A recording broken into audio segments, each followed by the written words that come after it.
তো এটা তোমাদের স্যাম্পল প্রজেক্ট ফাইল। এখানে তোমাদের এই স্টেপগুলো ফলো করতে হবে, যেখানে ইন্ডেক্স পেজটা ফার্স্টে রাখবে, ইন্ডেক্স পেজের এই পয়েন্টগুলো তোমরা মেনশন করবে। তো তারপর চলে আসবে ইন্ট্রোডাকশনে তোমরা লিখবে যেগুলো এখানে আছে, এটাও লিখতে পারো। তো এখান থেকে একটা হিন্টস নিয়ে নিজের আইডিয়া মতো এখান থেকে লেখার চেষ্টা করবে। কেস স্টাডি দেবে। বেসিক্যালি এটা কেস স্টাডির উপর তোমার অ্যাসাইনমেন্টটা ডিজাইন করা হচ্ছে, তোমাদের ওয়েবসাইটটা সিকিউর কিনা সেই অনুযায়ী একটা কেস স্টাডি করবে তোমরা। তো এখানে case study under website security breach example হিসেবে দেবে, এবং ব্যাকগ্রাউন্ড দেবে যে কি কি সিকিউরিটি ব্রিচেস হয়েছিল সেগুলো তোমরা এখানে লিখতে পারো, ডেসক্রিপশন সহ এখানে লিখতে পারো। এবং তারপর তোমরা প্রজেক্ট স্টেপস এর মধ্যে চলে আসবে। এখানে তোমরা পেয়ে যাবে যে তোমাদের কলেজের ওয়েবসাইটে কি আদৌ সিকিউর, এইচটিটিপি না এইচটিটিপিএস সাপোর্ট করছে সেই সম্পর্কে একটু লিখবে, এসএসএল সার্টিফিকেট আছে কি সেই সম্পর্কে একটু লেখা ট্রাই করবে। তো এখান থেকেই তোমরা হিন্টস নিতে পারো, হিন্টস নিয়ে নিজের মতো করে অ্যাপ্লাই করবে। তারপর ব্রাউজার সিকিউরিটিতে যাবে, সেখান থেকে তোমরা দেখবে যে এটা সাপোর্ট করছে কি।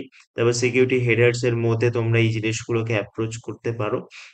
বিভিন্ন টুলস আছে, সেই টুলস গুলো সম্পর্কে লিখতে পারো। এখান থেকে তোমরা হিন্টস নেবে, হিন্টস নিয়ে তোমরা লেখা ট্রাই করবে, ঠিক আছে।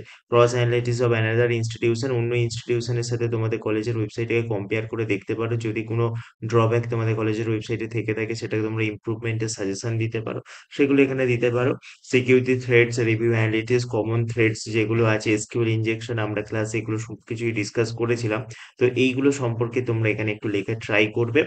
তো ফিশিং ম্যালওয়্যার যেগুলো থ্রেডস আমরা পাই অনলাইন দুনিয়াতে পেয়ে থাকি, সেগুলো সম্পর্কে এখানে একটু লেখার চেষ্টা করবে। এরপর সফটওয়্যার আপডেটস, প্লাগইন আপডেটস, এই জিনিসগুলো এখানে তোমরা অ্যাটাচ করার ট্রাই করো। আর সাজেশন সিকিউরিটি ইমপ্রুভমেন্ট, তোমরা তোমাদের কলেজকে কি সাজেশন দেবে সিকিউরিটি ইমপ্রুভমেন্টের জন্য সেইগুলো এখানে অ্যাটাচ করো। ফাইনাল রিপোর্টের মধ্যে তোমরা কেস স্টাডি অ্যানালাইসিস এর যাবে, এবং কলেজ ওয়েবসাইট সিকিউরিটি অডিট, যেখানে তোমাদের কলেজের ওয়েবসাইটে একটা পিকচার অ্যাটাচ করতে পারো, এবং সেখানে এইচটিটিপি সাপোর্ট করছে না এইচটিটিপি সাপোর্ট করছে, এইচটিটিপিএস সাপোর্ট করছে সেটার স্ক্রিনশট নিয়ে অ্যাটাচ করতে পারো। এই জিনিসগুলো এখানে রাখতে হবে। তারপর অ্যানাদার ওয়েবসাইটের সাথে কম্পেয়ার করে তুমি কি কি ড্রব্যাক খুঁজে পেয়েছো সেগুলো এখানে একটু লিখো। তারপর সাজেশন ফর ইমপ্রুভমেন্টে তোমরা সাজেশন দেবে, লাস্ট একটা কনক্লুশন দিয়ে শেষ করবে, এবং লাস্টে একটা অ্যাকনলেজমেন্ট দেবে। ঠিক আছে, এটা করলেই তোমাদের হয়ে যাবে। আর অবশ্যই তোমাদের ফার্স্ট পেজটা ব্ল্যাঙ্ক রাখবে, প্রজেক্ট রিপোর্টের ফার্স্ট পেজটা ব্ল্যাঙ্ক রাখবে।